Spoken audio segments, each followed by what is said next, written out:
The rise of the machines is just around the corner. Robot technology is moving into a whole new world. It is the stuff of science fiction. But should we fear the robot of the future? Or welcome innovation designed to make life easier for us all?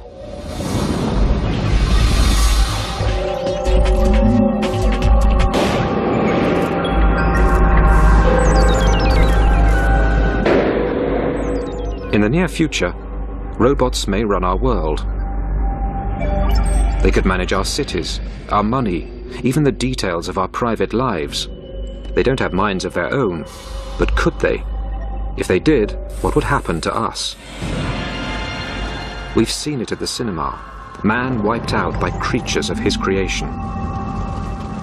For example, in the movie 2001, we had this beautiful spaceship with the state-of-the-art computer technology, and HAL was to carry out all commands given by humans. However, you know how humans are. We're messy. We give sloppy commands, and commands were given to the computer that logically could not be carried out. And so the robot said, well, if the humans give me orders which cannot be carried out, the only logical way to carry out these ridiculous commands is to eliminate the humans. And that's precisely what the robot did. That's the problem with robots. No common sense. Man's innate ability to think, decide, and act has not always served the human race well. But wouldn't a world run by robots be worse? Much worse. If there's an earthquake, all of a sudden we have a shutting down of the water supplies. And the robot will say, well, we must take care of all the fires that are breaking out. It'll divert all the water to taking care of the fires. And at that point, there's going to be a massive dislocation in the water supply inside a city. And the robot will simply not know which catastrophe is more important than another catastrophe. But such scare stories aren't slowing down robot research. In Japan, scientists are competing to recreate the human race in metal, plastic, and silicon.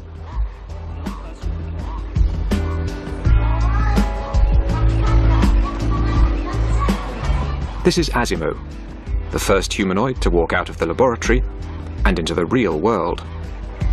It's designed to look friendly, not the kind of robot who'd zap us with a laser.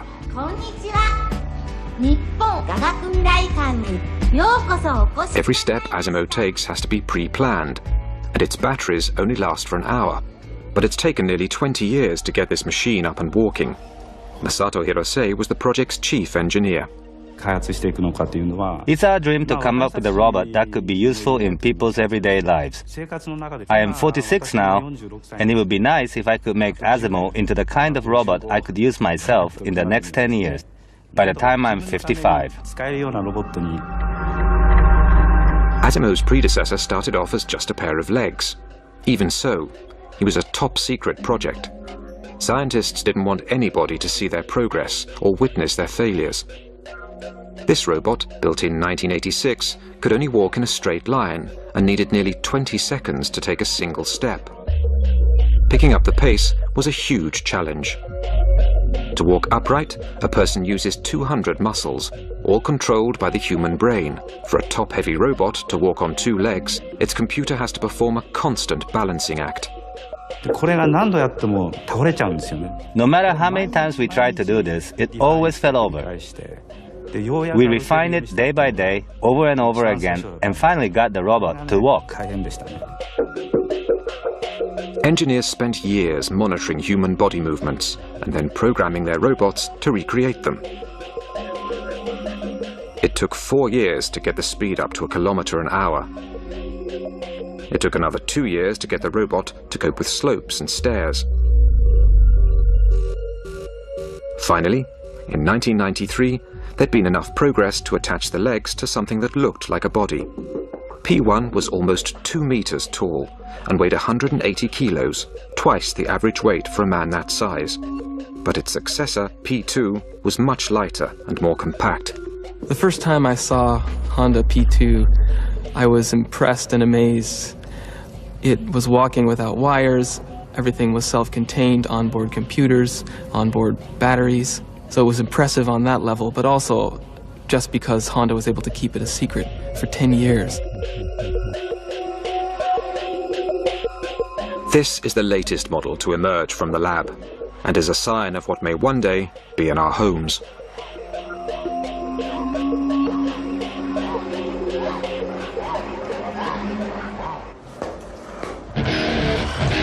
The quest to build the first artificial human is highly competitive. H7 is the result of a multi-million-dollar research project funded by the Japanese government. The objective? The creation of humanoid robots capable of performing complicated tasks, like playing football. Keeping your eye on the ball and kicking it with your feet may be child's play for humans, but it's a major advance for machines.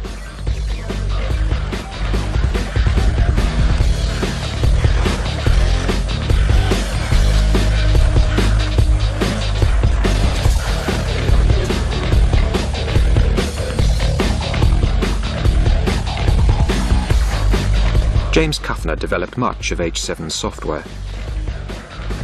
If I tell my daughter to go fetch my keys from the kitchen table, I don't have to tell her, move your left foot in front of the right foot, turn 90 degrees, and then enter the kitchen door.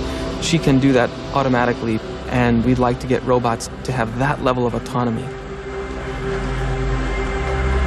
H7 can track the ball with its eyes and make its own decisions about how to follow, catch, or kick it. But there are limits to what it can do of its own accord. H7 may have mastered football, but it's not so good at other sports. A whole new set of software is needed just to get H7 to pick up a bat. H7 doesn't find the bat by using its camera eyes. Instead, every movement is planned in advance and written into its software. H7 is no use if the bat is put in a different place. The most intelligent robot in the world still can't match the coordination and agility of a toddler.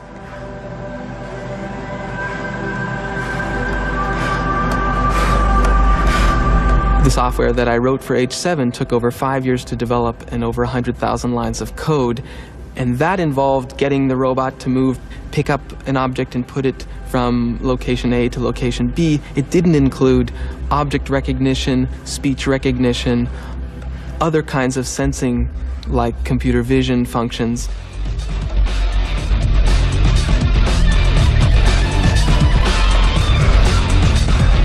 Robotics research has a history of constantly reinventing the wheel. Every time a new machine was developed, they had to write again from scratch the software to control it. So I really believe that we're not going to be able to make progress in robotics without some way to build upon the lessons learned.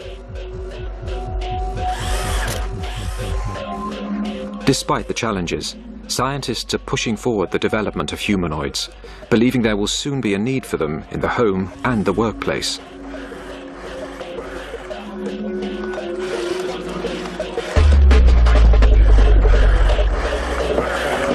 If you take a look at the Japanese population, it is aging rapidly.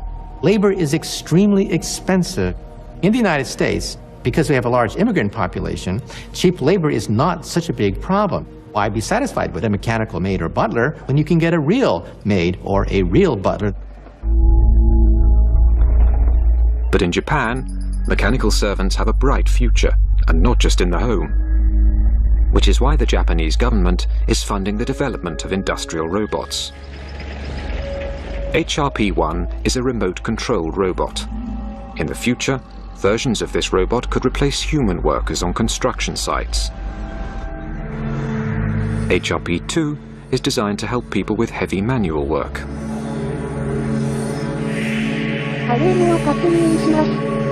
It's remotely controlled by instructions given through a headset.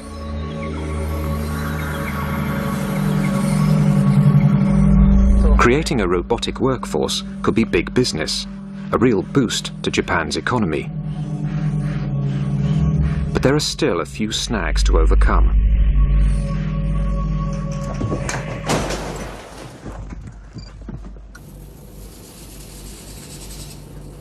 Staying upright is a delicate balancing act. Humans who have 10 billion neurons in their brain have spent over 2 million years learning how to do it.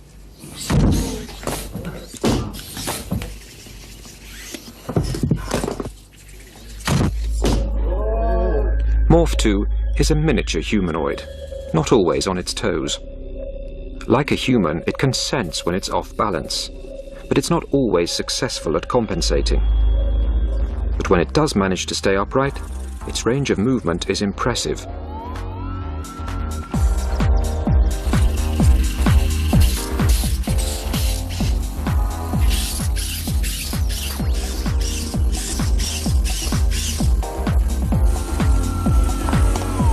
A whole new meaning to agility tests. This is Morph 3. Its incredible flexibility is made possible by 26 joints, all coordinated by 133 sensors and gyroscopes, which detect changes in pressure and position. But they can't process all that information as quickly as humans, which is one reason they fall over so often.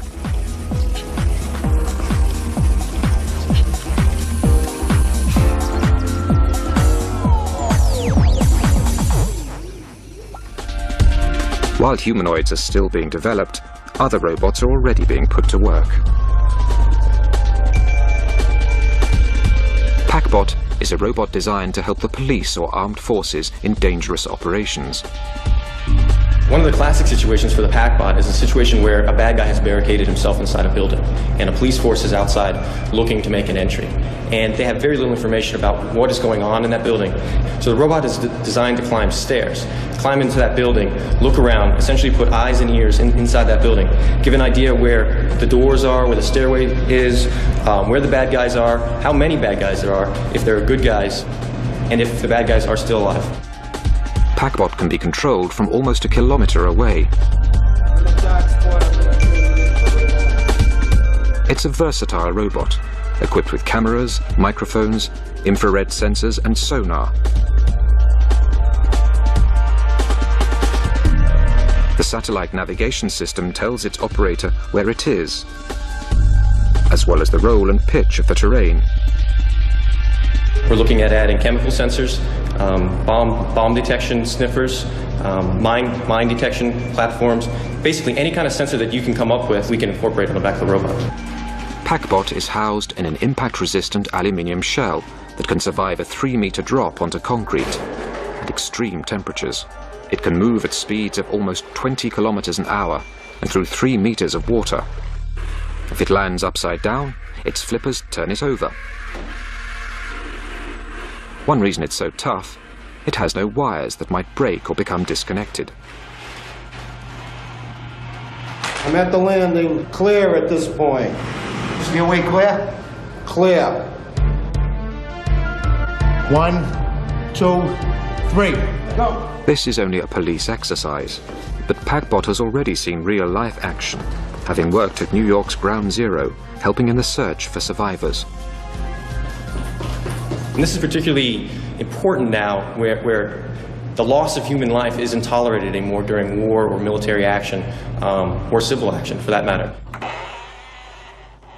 Scientists are already working on the next generation of PackBots, with even more capabilities. The development of an extending neck will enable the robot to peer around corners. I'm turning the robot. Okay, Tommy, what do you got? 2 people, 1 suspect and 1 hostage. He's got a knife in his right hand. There's a female on the ground. Go.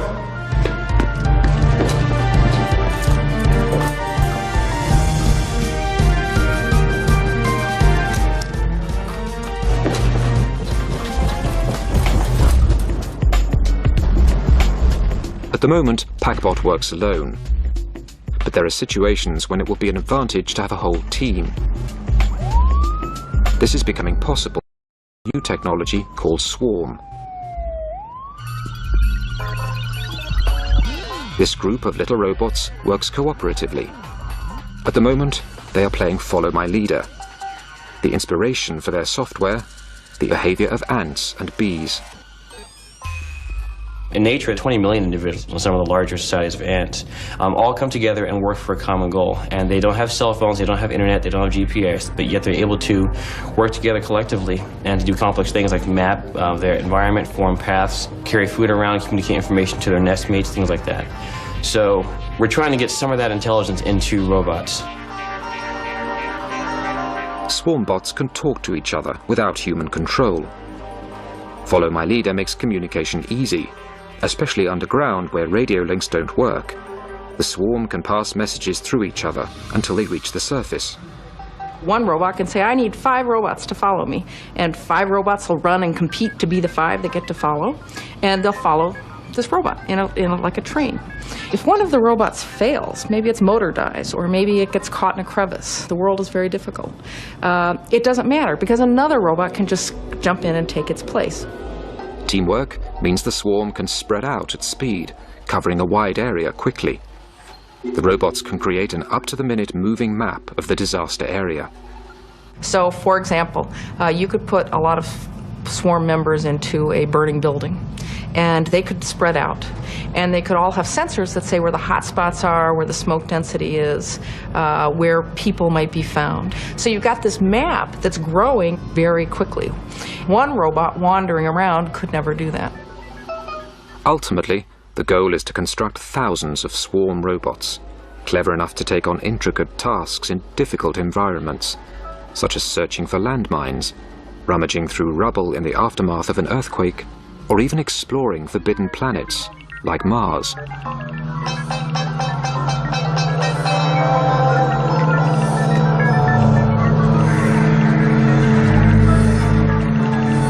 Another idea is that by having a large number of robots, they can all be relatively cheap. It's not so important if one of them breaks. So now, if you wanted to have a mission on Mars, for example, imagine dropping 1,000 robots. It doesn't matter if 80% of them fail when they're dropped. There's still 20% down there that are running around collecting information. Whereas if you just had one very expensive robot and it broke, the mission has failed. And with these uncomplaining automatons doing the dirty work, there's no risk to human life. Robots can withstand the stresses, the strain, the radiation, the deprivation that exists in outer space. They don't complain, they don't require life support, and they don't have to come back. But space research will have job opportunities for bigger robots too. Robonaut is a remote control robot developed by NASA to work outside a space station where there's danger from space debris and cosmic rays. Safe inside the space station, the astronaut wears a special visor and glove. When he turns his head, the robot's head turns too, and sends back video images of what it can see. When the astronaut moves his hand, the robot mimics the action. One advantage of humanoid robots is that they can work with tools and equipment designed for people to use. But if you don't live in a space station, you might want something a little bit friendlier around the house.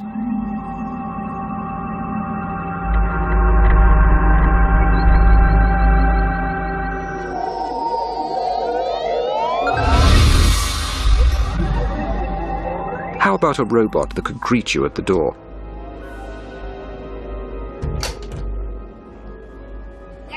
This is Papero, the first domestic robot, coming soon to a high street near you. Hello. 調子はどう? I'm fine, thank you. Yahoo! Papero stands for Partner Personal Robot. It's a PC on wheels. It could act as your personal secretary. It can take voice messages, send and receive email, even operate the TV. 6チャンネル. Hi, hi. Papero is programmed to respond to human requests. It recognizes 650 voice commands and speaks 3,000 phrases. It recognizes people by their faces and recalls facts about them, like their blood types and birth dates. You know when Papero is listening to you because its ears turn green. どういたしまして. Papero can easily be linked to the internet or telephone. This means that humans can check what's happening at home when they're away. For example, if you can't remember whether you turned off the gas cooker, you can use Papero to see pictures inside your house. You can also check on your pets at home. And because Papero is compact and on wheels, it's very stable. It won't crush small children or trip over pets, and if it does bump into something, it's unlikely to do any damage. Papero likes to be stroked. This tells it that you're pleased. And it remembers its good behavior for future occasions. And if you need a dancing partner, Papero is definitely for you.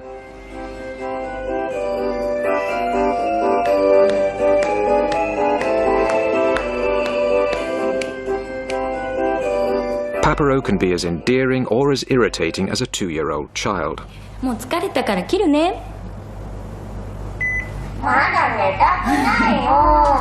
But it has one great advantage over any toddler.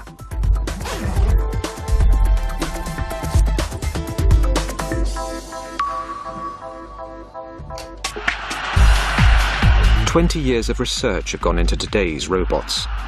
But are they ready to join the workforce? Our robots today have the collective intelligence and wisdom of a cockroach, a retarded cockroach, a lobotomized retarded cockroach.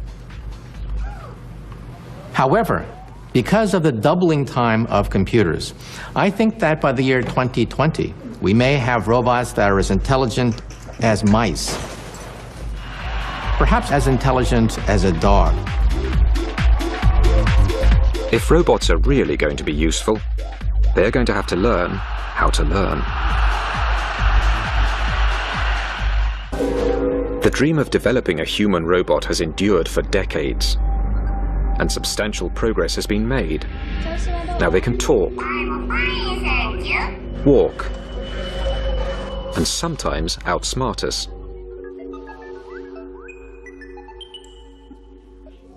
Playing chess against a grandmaster demands intellectual skill. But in 1997, the world's greatest chess player, Garry Kasparov, was beaten by a computer called Deep Blue.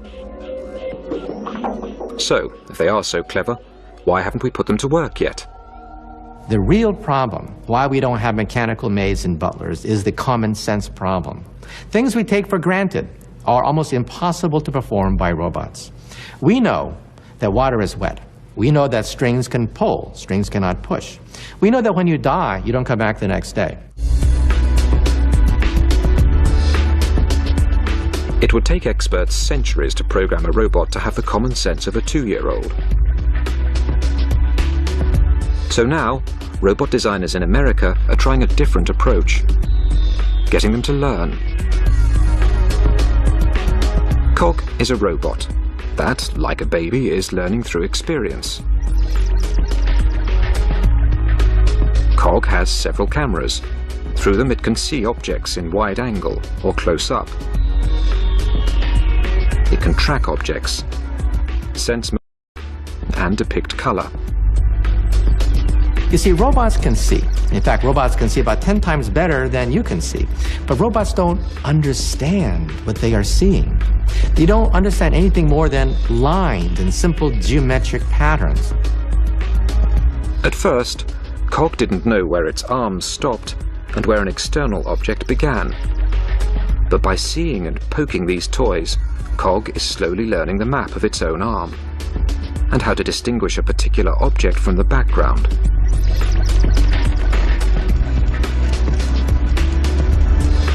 Cog now knows that cars move forwards or backwards, not sideways. So, even when the car is placed in a different direction, Cog hits it from the front or back. If robots can learn from experience, they won't have to be programmed for every task. But this initiative is still labor-intensive. We'd like to be able to take that robot of the future and show it, here's how to do the ironing. You know, you fold it this way, you do that, and that's how to iron. You do it now. We'd like the robot to understand that, be able to map it to its own body and do the task. This is K1. K1 isn't doing the ironing yet, but it does try to copy its programmer's workout.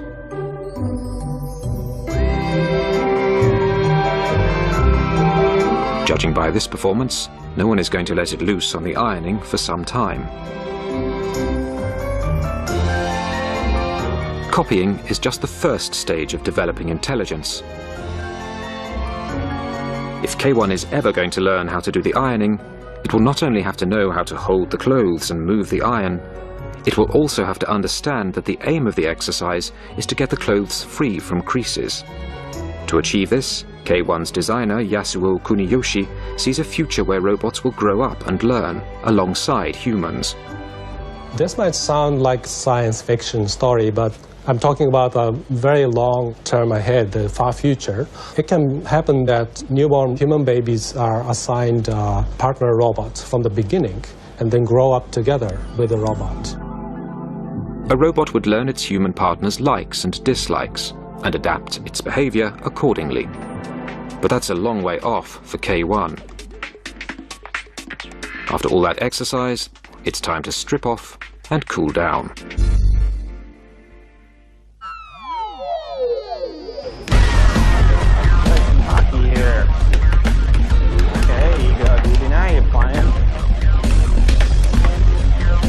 Darren Bentivegna is teaching DB to play air hockey. DB's camera eyes have been set up to track the puck's bright colour. So far, so good. As long as the lighting conditions don't change. Now you know how to play it. Alright, getting a little better. But to play the game, DB not only needs to see the puck, but to predict where it will be a few seconds later. That's my score. The puck not always can be seen. Sometimes it goes underneath an arm or it's in a corner. So when this happens, DB cannot see the puck anymore. So it's almost as if you were to play air hockey and somebody was always to do this to you. So you're trying to predict, and then all of a sudden somebody covers your eyes, and then they take your hands away, and now the environment has changed. Yeah, okay, now hug the puck now. Get up. Once DB has learned how to keep an eye on the puck, it then needs reasoning skills to decide its strategy.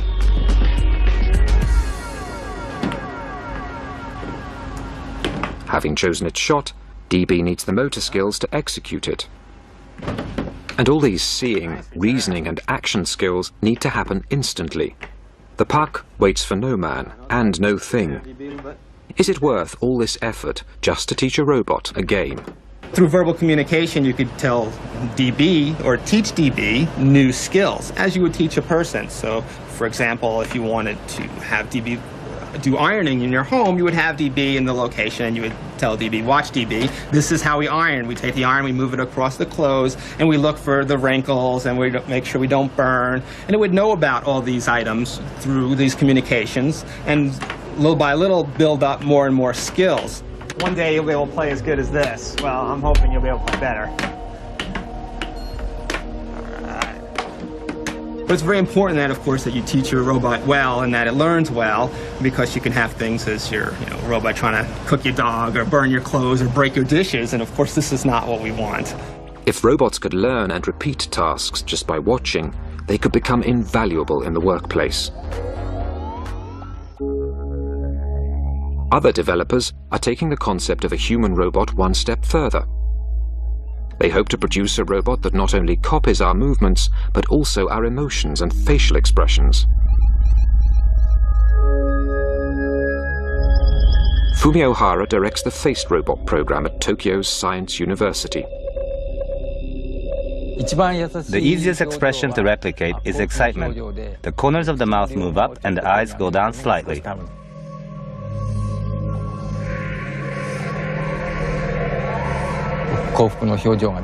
But for surprise, the eyes get bigger and the mouth opens, like this.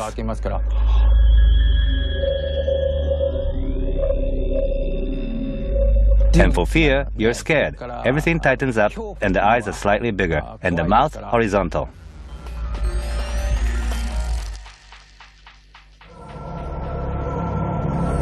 Not exactly a pretty face, but a functioning face, the first of its kind in the world. Silicon is stretched over the skull, made up of semiconductors, wires and pistons. The wires have to be positioned in exactly the right place to replicate the muscles in a human face. But expressions like fear, surprise and anger use similar muscles and can be difficult to tell apart. So it's hard to make the silicon look expressive. We call it virtual communication. We just want to find out how well a machine can fool people by creating realistic expressions.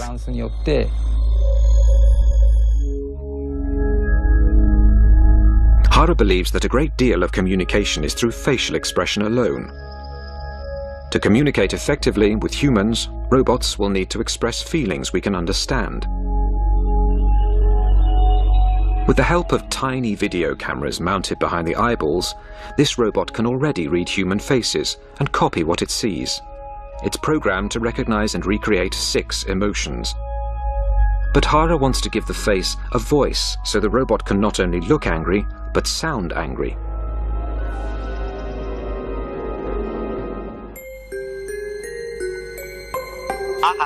Meet WE4, Mr. Personality.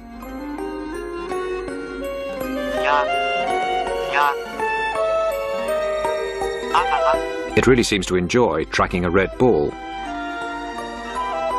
and doesn't like being ignored. It shows surprise when the scientist opens a bottle of vodka, but it does like the smell. WE4 can make expressions of disgust, fear, anger, surprise, sadness, and happiness.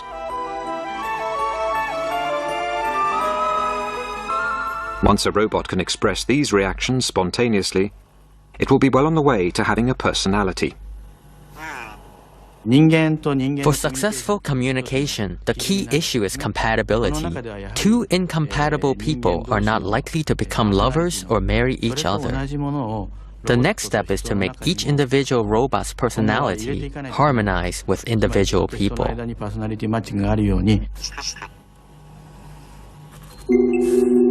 Rodney Brooks is developing a sociable humanoid robot he calls Kismet. Do you want to talk to me today? What do you think? Like that. I'm too close? What if I get this close to you? What do you think? Right now, Kismet is modeling a very young infant who doesn't really have language. So it babbles and does turn-taking, as you can do with a young infant, back and forth. But there's not too many words that it understands, and it can mimic a little bit, and we're having it learn about simple objects by talking to it. Can you see me? Yes. No, it's a bright light, isn't it? You're much more interested in the bright lights than my face today. Come over here. Kismet engages with people through an expressive, face-to-face interaction. Brooks was inspired by infant social development and psychology.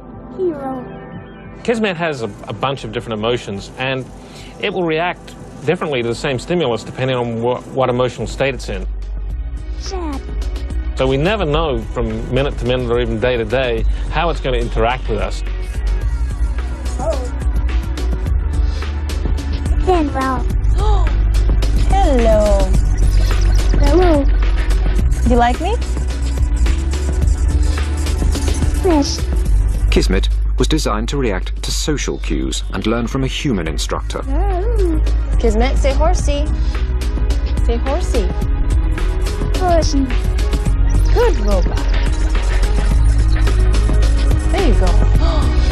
Yes. Yes. Yes, Kismet. 15 computers are involved in making Kismet either bored, lonely, stimulated, tired, talkative, or silent. It's still only a rudimentary personality, but robots are slowly becoming more and more like humans. Very smart robot, Kismet. I think we'll still want plenty of robots that don't have any emotions. My refrigerator works 24 hours a day, 7 days a week, and I don't want to feel sorry for it having to work so hard. But I think there may be some roles for emotions in robots that we want to interact with on an everyday basis, because it's a very intuitive way of us understanding what's going on. Robots are already in the workplace, and they may soon be in our homes. But what about more intimate, life-changing involvement?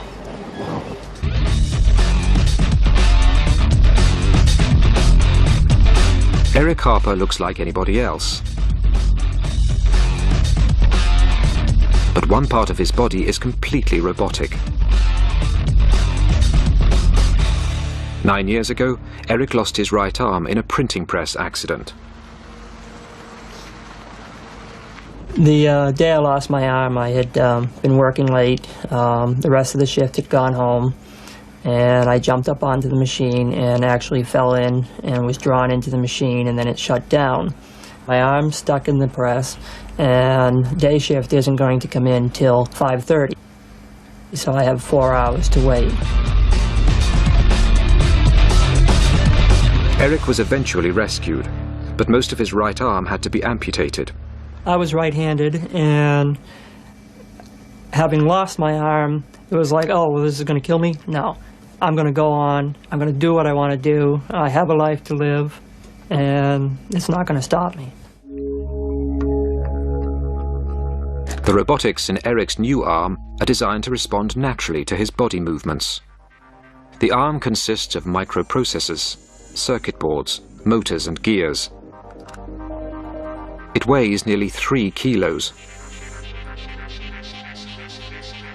Electrodes in the socket receive electrical impulses from what's left of Eric's muscles.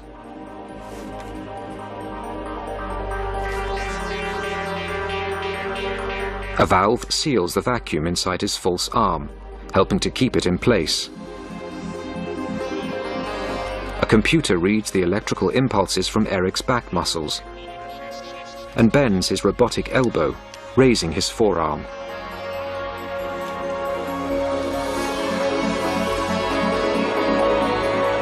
Eric can make his hand close by flexing his biceps and open by flexing his triceps. Like all robots, we have to run on battery power, and I have to pop out a battery on the bottom just like this, and then get a new battery and put it back. Occasionally I'll get caught and I'll just run out of energy.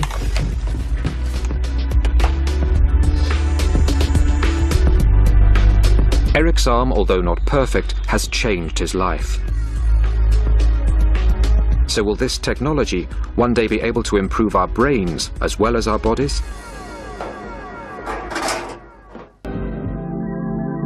This stroke victim can't move or speak, but an electronic brain implant gives him the ability to operate a computer by the power of thought alone.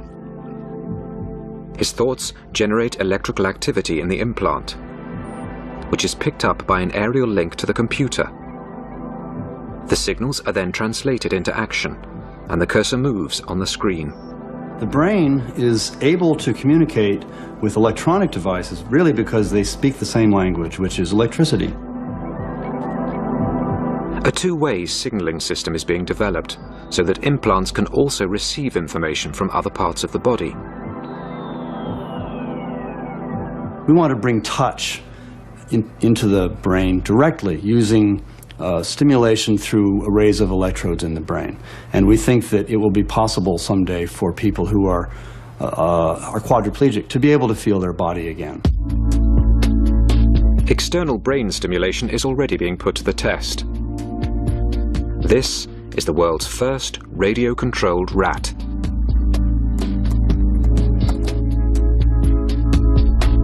I didn't set out to make Jihad Ninja rats. What we wanted to do was an experiment that gave us a sense about how well animals understand signals that come directly into their brain. Rats have poor eyesight. They use their whiskers to find their way around in the dark. 3 electrical probes, each the thickness of a single hair, were implanted in the part of the rat's brain that picks up signals from its whiskers. The operator can direct the rat by typing commands into the computer. In one way, you could compare the system to a child's remote-controlled car. An operator stands with a laptop and sends out key signals.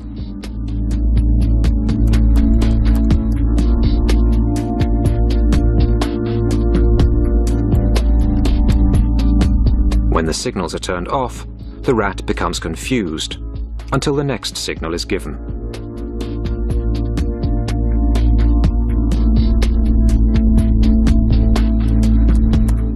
Dr. Talwar believes his remote-controlled rats could be very useful. At the time we were doing the experiment, 9/11 happened in New York, and we were looking at these images on television, and it occurred to us that what we have in front of us could be a very cool technology to solve many of the search and rescue problems. Rats could be invaluable for search and rescue amongst wreckage, or for sniffing out hidden landmines. Unlike clunky machines, rats are familiar with rough terrain and small spaces. The concept has not been well received by animal rights groups. Such experiments will be regulated and may be limited if they're shown to cause unnecessary harm or stress to the rats and mice. But one day, humans might choose to have brain implants themselves. As the baby boomers of the world get older and older and more and more scared of falling apart, I think you'll see lots and lots more medical pressure to augment our bodies and improve them through putting direct silicon digital connections inside our bodies. We've seen time and again that what starts out as a technology for helping people who are ill or sick or injured then becomes optional. And the great example of that is cosmetic surgery. It started out for helping people with burns, but now cosmetic surgery has a whole life of its own for improving people's looks and well-being. If this is what we're prepared to do to make ourselves more beautiful, what would we do to be brighter, more talented, more athletic? We could give people supranormal senses. We can give them the ability to have ultrasound. If you have ultrasound, then you can detect the presence of objects near you without seeing them. If you might be able to use infrared, which would allow you to see in the dark. You might have supranormal reflexes. You'd be able to hit a baseball coming at you much faster than you can now.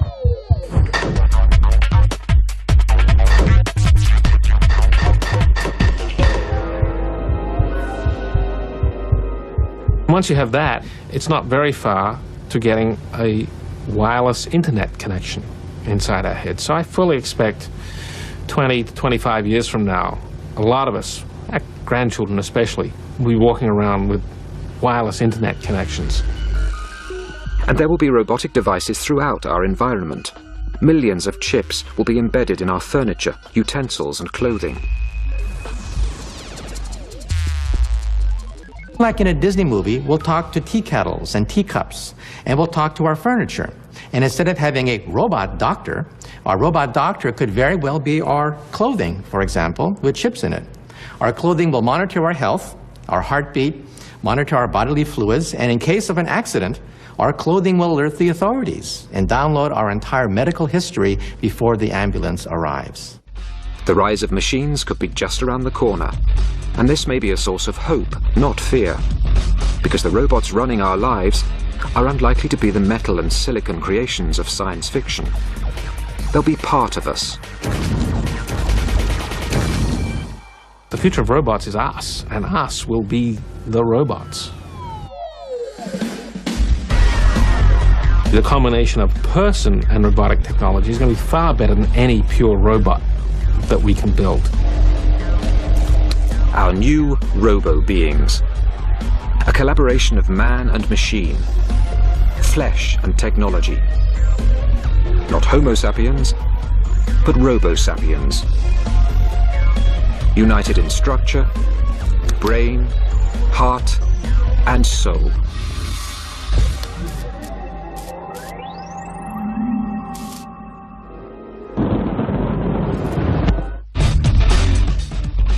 Next tonight, there's a terrifying game of cat and mouse off the coast of Bermuda when American and Soviet subs collided.